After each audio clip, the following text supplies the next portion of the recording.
ภาพคลื่นนอกฝั่งคานากาวะที่ซัดอิทธิพลทางงานศิลปะไปไกลถึงยุโรปคือภาพ The Great Wave of Kanagawa ถูกพิมพ์ขึ้นมาครั้งแรกในช่วงปี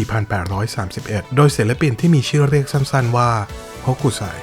ในภาพเรือขนส่งปลา3 ลำกำลังเผชิญกับคลื่นสูงที่ดูเกรี้ยวกราดคลื่นลูกนี้มักจะถูกนำไปเปรียบเทียบกับคลื่นยักษ์สึนามิที่มักจะเกิดขึ้นหลังจากเหตุการณ์แผ่นดินไหวครั้งใหญ่แต่ท่ามกลางความรุนแรงของคลื่นกลับมีสิ่งหนึ่งที่สงบนิ่งอยู่กลางรูปซึ่งก็คือภูเขาฟูจินั่นเองซึ่งภาพนี้จริงๆแล้วเป็นเพียง1 ใน 36 ภาพของซีรีส์ภาพพิมพ์วิวภูเขาไฟฟูจิของโฮกุไซหนึ่งในเหตุผลที่ทำให้รูปนี้เป็นรูปที่ประสบความสำเร็จของโฮกุไซก็คือการที่ซีรีส์ภาพวิวภูเขาไฟฟูจินั้นได้ใช้พิกเมนต์สีน้ำเงิน Prussian Blue ที่เพิ่งเป็นที่รู้จักในประเทศญี่ปุ่นได้ไม่นานซึ่ง Prussian Blue เป็นพิกเมนต์ที่นำเข้ามาจากฮอลแลนด์ต่างจากสี Indigo Blue ที่เป็นที่รู้จักกันมานานแล้วในประเทศญี่ปุ่นใช่ครับ Indigo Blue ที่ใช้ย้อมผ้านั่นแหละครับจนถึงขนาดที่ว่าภาพถัดมาในซีรีส์นี้ใช้สีน้ำเงินในสัดส่วนที่เยอะขึ้นมากๆและกลายเป็นว่าอิทธิพลของภาพโฮกุไซกับศิลปินในรุ่นเดียวกันได้ส่งผลให้เกิดลักษณะงานของภาพพิมพ์ญี่ปุ่นที่เรียกว่าไอซูริเอะซึ่งก็คือภาพพิมพ์ญี่ปุ่นที่ใช้สีน้ำเงินเป็นส่วนใหญ่ของภาพนั่นเองแต่ทีนี้มันกลับไม่ได้จบอยู่แค่ในประเทศที่เป็นเกาะแบบญี่ปุ่นแน่นอนว่า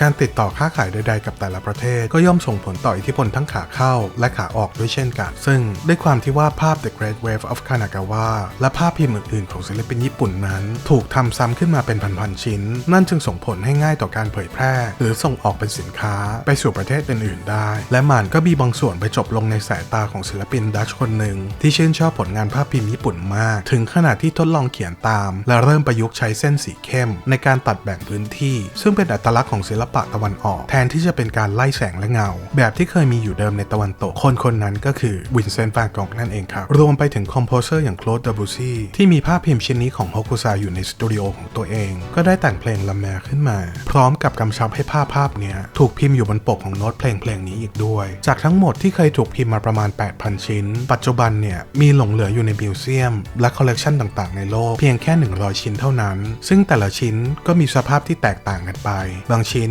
สีชมพูและเหลืองก็เฟดหายไปจนแทบมองไม่เห็นท้องฟ้าด้านหลังแล้ว